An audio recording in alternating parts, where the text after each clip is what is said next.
اللهم صل على سيدنا محمد وعلى ال سيدنا محمد وبارك وسلم. اللهم صل على سيدنا محمد وعلى ال سيدنا محمد وبارك وسلم. أعوذ بالله من الشيطان الرجيم. بسم الله الرحمن الرحيم. الحمد لله رب العالمين الرحمن الرحيم مالك يوم الدين إياك نعبد وإياك نستعين اهدنا الصراط المستقيم صراط الذين أنعمت عليهم غير المغضوب عليهم ولا الضالين. صدق الله العظيم. سبحانك لا علم لنا إلا ما علمتنا إنك أنت العليم الحكيم. په بسم الله باندې مختصر غونتا خبره مونږه کړې و. په بسم الله الرحمن الرحیم کې لفظ د الله موجود دی او دیتا اسم ذاتی او اسم محض وی، یعنی دا د الله پاک گویا کې خپل نوم دی. لکه مونږ وایو پلانې عالم دی، حافظ دی، قاری دی، ډاکټر دی، انجینیر دی، بهادر دی، تاجر دی، وکیل دی، پروفیسر دی. نو دغه ټول صفتی نومونه دي او یو دغه انسان خپل ذاتی نومي چې هغه زید دی، عمر دی، بکر دی، ظاهر دی، طاهر دی، خالد دی، ماجد دی وغیرہ. دغه خپل نومونه یې. نو دغه سي د الله رب العزت خپل ذاتی نوم اسم ذاتی یا اسم معزا چې خاص د الله نوم دی هغه الله دی. الله اوس که بالفرض یو کس یو ملحد په دی الله په دی نوم اعتراض وکړي چې رز الله نه پیژنم چې العیاذ بالله چې دا څوک دی، نو په بسم الله الرحمن الرحیم کې کتا سو خیال وکړي نو په کار دا وای چې ډومبه شروع د الله نشوي وي، لفظ د الله نه ډومبه شروع شوی، نو لفظ د الله نه مخکې بے سین میم راغی. دا بے سین میم ولې چې کم دی د لفظ د الله نه مخکې راغی، نو دا د دې دپاره راغی که یو ملحد دا اعتراض وکړي چې زه خو الله نه پیژنم، د الله د تعارف نه زه خبر نه یم چې دا څوک دی، نو بے او سین او میم چې کم دی د دغې خبرې تشریح وکړه. بے معنا باقی چې زه د کم الله او د کم وحده لا شریک تا ته دعوت در کوم نو دی ګورې باقي دی، ختمېدو والا نه دی. دا پروا مه کوه چې زه به ورسره تعلق جوړ کړم، زه به ورسره دوستانه جوړ کړم او بیا به نه د دنیا خو هر شي سره چې ته تعلق جوړی نو هغې له فنا د کل من علیها فان، هر یو څیز فنا کیدونکی دی. د دې وجې نه چې کوم دی نه وي دومره وی کسی کو اتنا نہ چاہو کہ پھر بلا نہ سکو، وی دومره چې کم دی یو انسان په سړه متړه چې هغه بیاست پرې خودې نشي. نو تړل هغه وحده لا یزید قادر مطلق هغه لا یزال ذات په سړه تړل غواړي چې هغه د تمام عمر باقی دی، هغه چې کم دی ختمېدو والا نه دی. خنو یره دا خو بالکل چې کم دی ما اومنله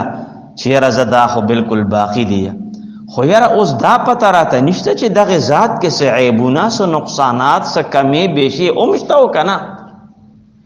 د دغې اوس ماته پته نه لګي. نو سین چې کم دی د هغې پوره تشریح وکړه چې سلمه معنا دا ده چې د کم ذات د کمې هستۍ زه تاله دعوت در کوم دی ګورې د هر قسم عیب نه پاک دی، مکمل سالم. سالم من روغ صفا ستره، مکمل صفا ستره دی. زه ګوره د داسې هستۍ دعوت تعالی در کومه. ښځه یره دا مې د سره ومنله چې یره د کمې هستۍ ته ماله دعوت راکوې باقیم دی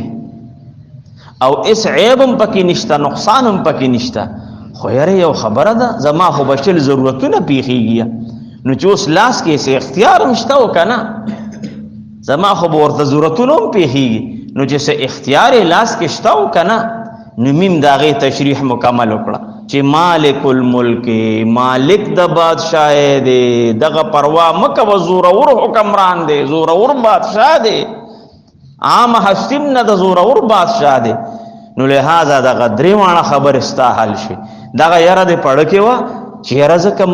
لکه ابراهیم علیه السلام وی چې یره دا نور به چې کم دی، دا ستوري به چې کم دی، نو دا به خدایاني نو خلکو ته تعلیم ورکو نو چې ستوري ختم شو ساره رڼا راوخته وي دا څنګه خدایان دي خو لاړ ختم شو هغه لاړ خنو بیا بل شپه خلکو ته وی یاره وي دا سپومې وینو نو چې سپومې سار ختم شو په نظر نه رات د نوې دا څنګه خدای خو لاړ پټ شو نو بیا وی یاره دا نور به دا بس تاسو غټ خدای زه ټول دنیا له رڼا ورکړه نو چې ما خام چې کم دین ور پرې وته ویره دا څنګه خدای دا خو غیب شو نو خلکو ته دا تاسو څنګه خدایان نیولې دي چې یو سات کې یو سات کې نه دا اوس که زما ضرورت شي دروازه نو زه بس په مې بس بیا کم ځای ګرځم چې ورته وایم چې دا کار وکړه ستورو پسې به کم ځای ګرځم او چې د شپې مې ضرورت شي او اعوذ بالله زن ورته خدای وایم نو زه بیا به د شپې ور پسې کم ځای ګرځم چې اوس مې دا کار پیښ کنه سبا پورې به انتظار کوم چې ورګه خدای پاک راشي نو زه به وته بیا وایم نو لہذا د بی دغه صفایي وکړه چې انسان بس داسې ذات دی چې ټول عمر باقی او بیا چې دینو دغه صفایي مشوا چې ګوره سو نقصان عیب پکې هم نشته هر شیز کې سنه عیب او نقصان وی لیکن د الله ذات مکمل د عیب نه پاک دی او بیا اخیری ستا دا شرکه زما ضرورت پیښ شي او زه به خامخا ضرورت به پیښیږي نو چې ضرورتونه پیښیږي نو سین داغه وضاحت کو چې سلمه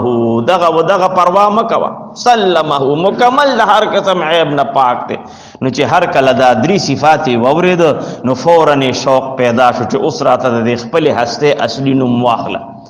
نو هغه خپل هسته نوم الله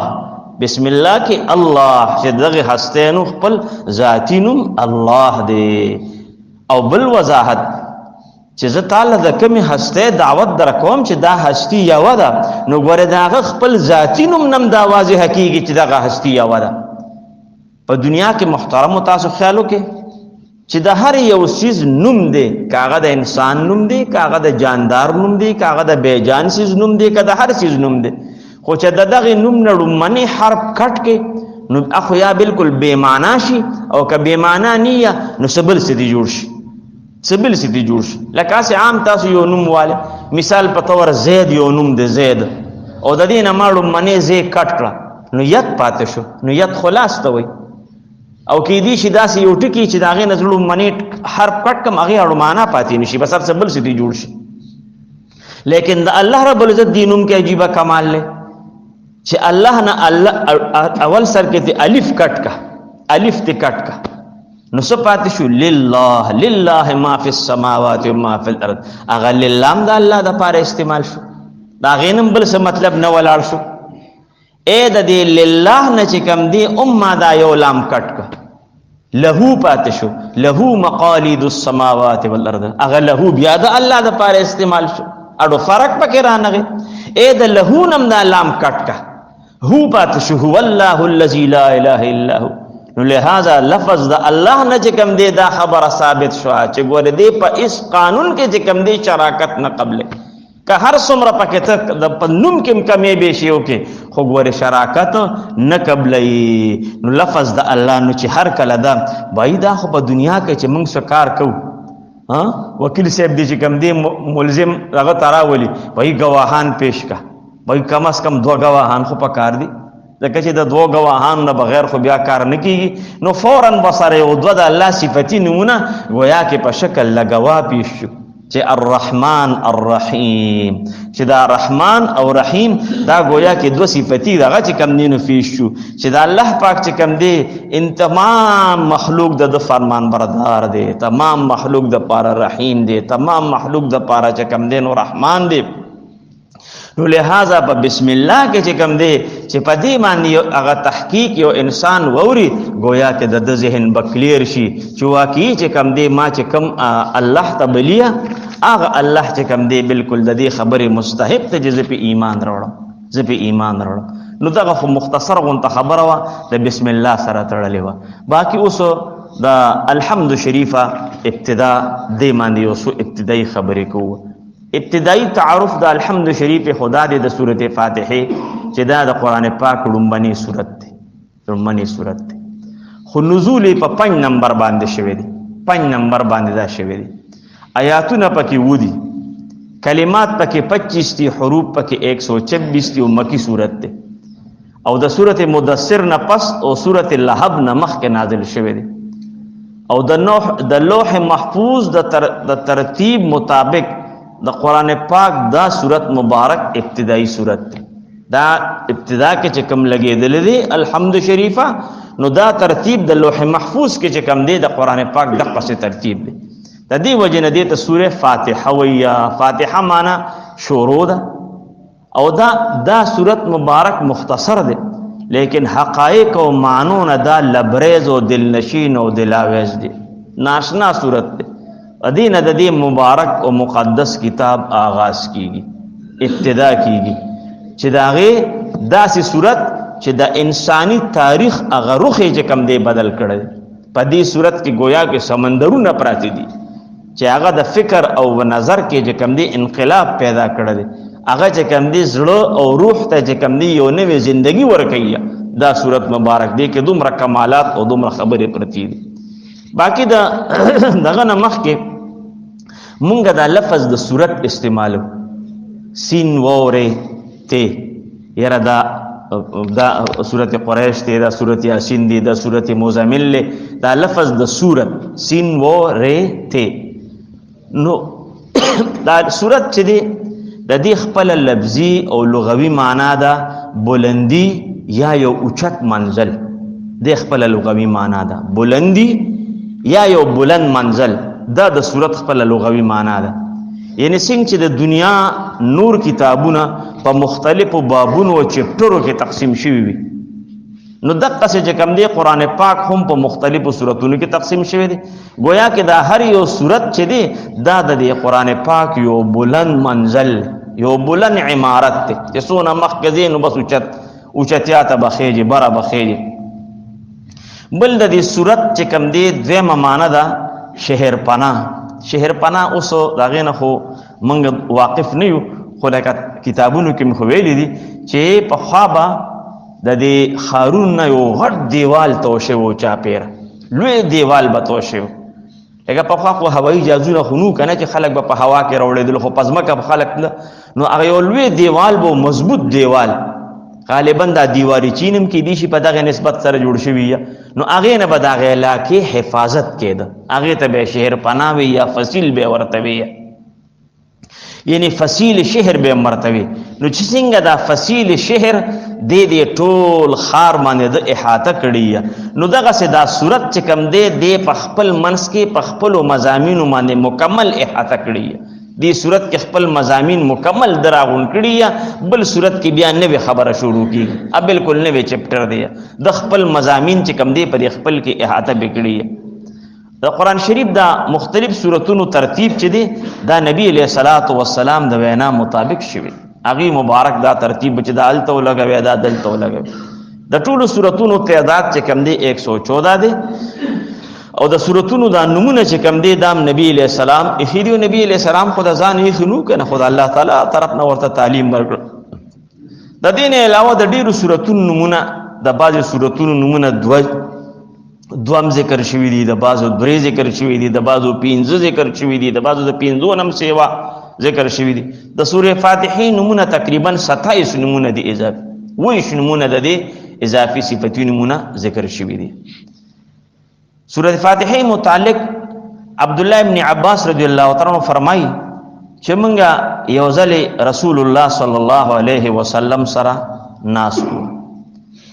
جبرئیل علیہ السلام تشریف راوړ انساني شکل باندې، مونږ بیا وروسته پیژند. هغه مبارک نبی علیہ السلام سره کېناست. څه خوش قسمته صحابه چې الله پاک به د فرشتو د سردار دیدار وکړه، د جبرئیل علیہ السلام دیدار یې وکړه. وی ناسا په داسې یو आवाज غونته بره وشوه، اسمان کې بره یو ناسا په یو ناشنا غونته आवाज وشو. وی جبرئیل علیہ السلام خپل سر مبارک داسې اوچت کې بره وکړه او بیا او فرمایل چې دا یو دروازه ده د اسمان چې دا صرف نن کولاو شو، دا دروازه نن کولاو شو، د دې نه مخکې دا نه و کولو شوی، او یو فرشته د دې دروازې نن لاندې راکوزه شو. نو په دې کې هغه فرشتي تشریف راوړ، اب هم انساني شکل باندې راغلی و. یا ورته نبی علیہ السلام بیا وضاحت کړو چې فرشتي تشریف راوړ. وی نبی علیہ السلام ته فرشته رااله، وی فرمایل چې ته خوشخبری قبول کړه نبی علیہ السلام ته فرمایل چې خوشخبری قبول کا د دوه رڼاګانو خوشخبری قبول کا چې یو پیغمبر تستانه مخکې دا دوه رڼاګانی نه دی ورکړی شوی دا دوه رڼاګانی یو پیغمبر ته نه دی ورکړی شوی هغه یو رڼا چې کوم دا هغه سورۃ فاتحه سورہ فاتحه چې 1,24,000 پیغمبرانو ته دا نه ورکړی شوی او دویمه د سورۃ بقره اخیری آیاتونه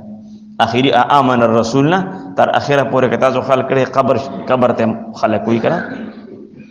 نو د دې دوه فضیلت کې چې کوم دي فرشتي رااله او داغه د پاره سپیشل دروازه کولو شو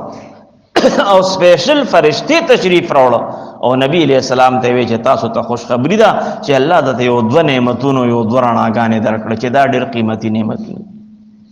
یو ځلې وی حسنین رضی الله عنهما دوانه بیمار شو حضرت حسن رضی الله تعالی عنہ حضرت حسین دوانه بیماران شو ماشومان نبی علیہ السلام یو سلوی خپيري سورۃ فاتحه شریف وی هغه په بوې دم کړو پاغي اوس کل دا واړو یو سلوی خپيري سورۃ فاتحه شریف وی الحمد شریف په بوې دم کړو پاغي اوس کوله وی او داغي په بدن باندې او بل لګي راخ کله وی دوانه ماشومان ته الله پاک صحت ورک دوانه جوړ شو ورپسې فرمای ما مختصر دا لیکلی چې کيو لا علاج بیماری و انسان ته لګیدلی الله دې د روحاني او جسمانی بیمارونو الله ټول جوړ کړي یو لا علاج بیماری چې کوم دی یو انسان ته لګیدلی چې یو دوايي په اثر نه کوي نو وی دې داسې کارو کیه چې سورۃ فاتحه دې په یو پلیټ کې ولیکي سورۃ فاتحه دې په یو پلیټ کې ولیکي او د باران په اوبو باندې چې کوم دی هغه ووینځي د باران په اوبو دی هغه ووینځي او زمونږه حضرت صاحب پکې یو خبره اضافه کړې و دا پکار د چې دا هم پکې ما لیکلې وي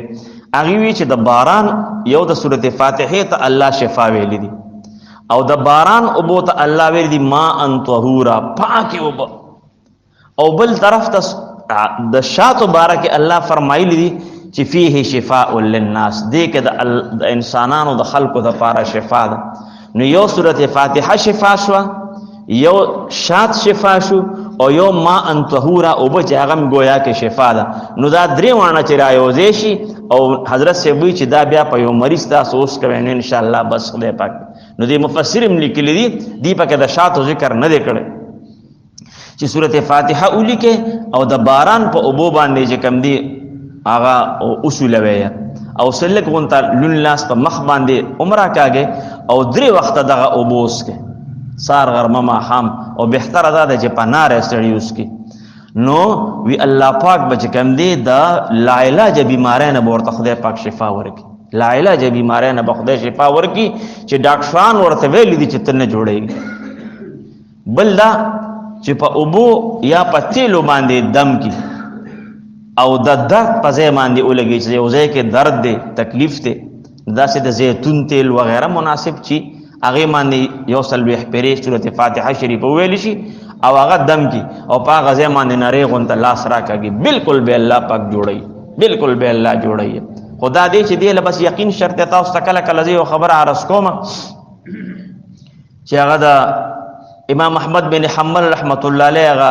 زوی سترګې خوګوي نو پلار ورته ولې بچی ستا سترګې خوګ دی وی او وی حدیث مبارک کې راځي چې د خریډین او بوبا سه خو هغه چل مونږ لم نه راځي چې هغه حکمت وشتنه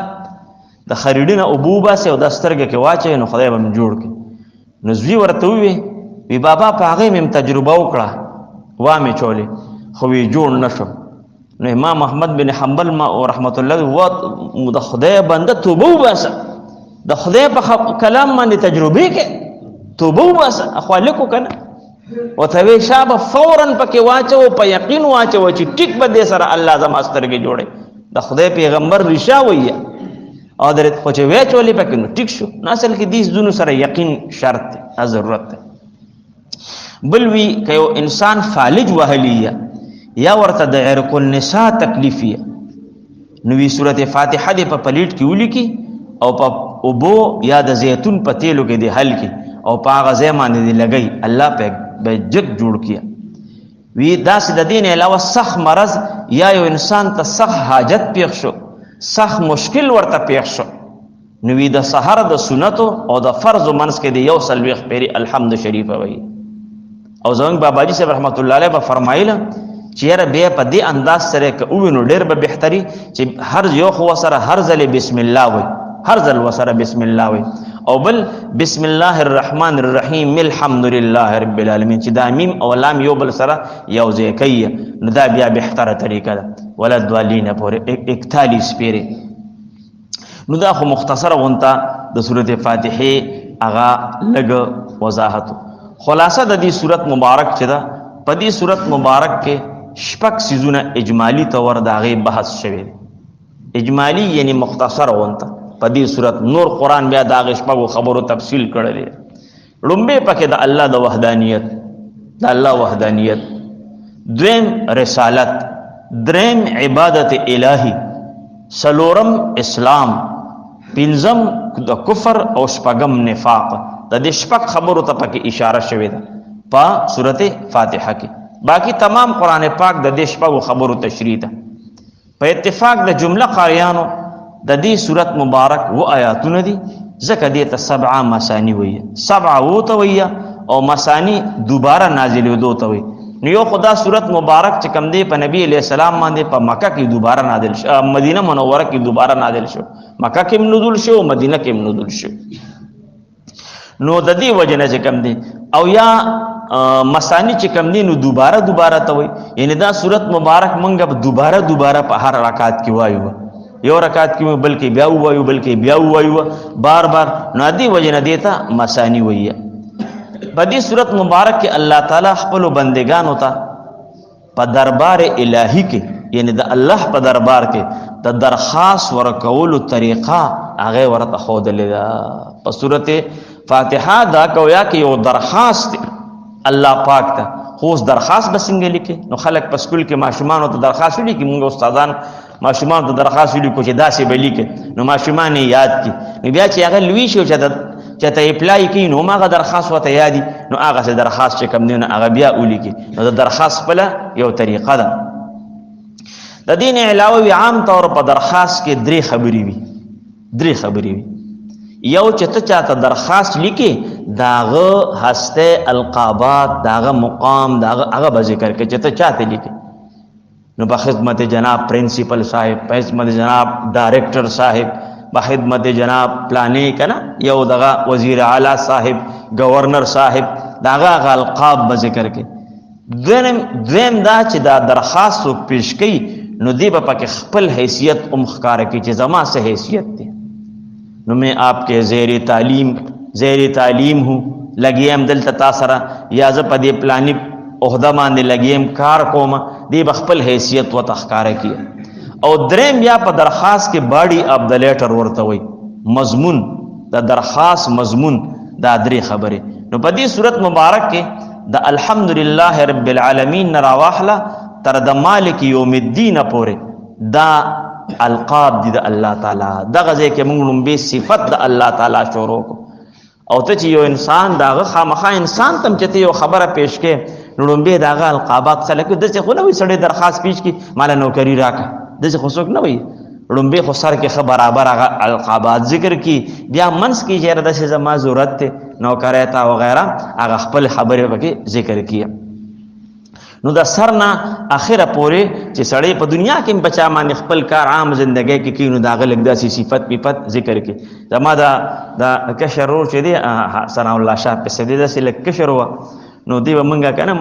خدمت نسبت بم ته غشت منډ ترړ، نو چې دته به زما ضرورت پیښ شو، نو ما به یره دا ثنا الله ډیر خالق ته ډیر هغه به زه خالق نیم، د خالق غوسه شوی ته بیا اوس بازار ته لګي. نو دا د عام د زندګۍ دا دغه دی چې ته چاته خبره کې د القابات په ذکر کې دا الله رب العزت شان خو ډیر اوچت دی. نو الله رب العزت القابات مونږ نشو استعمالولی. الله لرم مونږه د خپل حیثیت مناسب خطابات او القابات نشو جوړولی. نو الله هم هغه چل مونږ ته خو چې دا الفاظ زما د پاره استعمال کې، هغه چل مراته الله خو چې دغه سي القابات زما د پاره استعمال کې، زمونږه څه حیثیت ته چې مونږ به د الله صفت بیان کړو. نو د دې ته سرنامه درخواست وایي. درخواست سرنامه. او ایاک نعبد و ایاک نستعین کې بندگان الهی خپل حیثیت او عہدیداری ذکر کړه چې زما د حیثیت ایاک نعبد و ایاک نستعین، چې بستا عبادت کوم، دغه ستا بندیم، ستا غلامیم، ستا د امداد طلبګارم. دغه گویا کې خبره ده. او بیا اهدنا الصراط المستقیم نه راواخله تر د صورت د اخره پورې، دا بیا باډي اف د لیټر دی، د درخواست هغه مضمون دی چې اوس زه غواړم څه ویم څه مقصد مې څه دی، نو اخري کې بیا خپل مقصد چې کوم دی هغه بیان کړه. یو حدیث مبارک کې راځي چې شیطان سلور پیره خاص طور ډیر زیات جړای کړی ده. په هغه سلور موقعو کې یو موقع دا وه چې کله سورت فاتحې نزول وشو، نو شیطان چغې شروع کړه چې تباه برباد شو. داسې یو نعمت او داسې یو فایده انسانانو ته ملو شوه چې زما هغه چودون به ټول ابس لاړ شي. هغه دی چې سورت فاتحه کې ورته څه ملو شو نو هغه ډېر زیات دی. نو سورت فاتحه شریفه گویا کې د وجود په اعتبار سره وړوکې صورت دی، لیکن بلحاظ معنویت یو ډیر لوی جامعیت پکې پروت دی. گویا کې دریاب چې کوم دی هغه په کوزه کې چې کوم دی نو بند کړی دی. نو دی کې گویا کې د الله تعالی صفات، بیان توحید، د قیامت حالات، احوال د آخرت،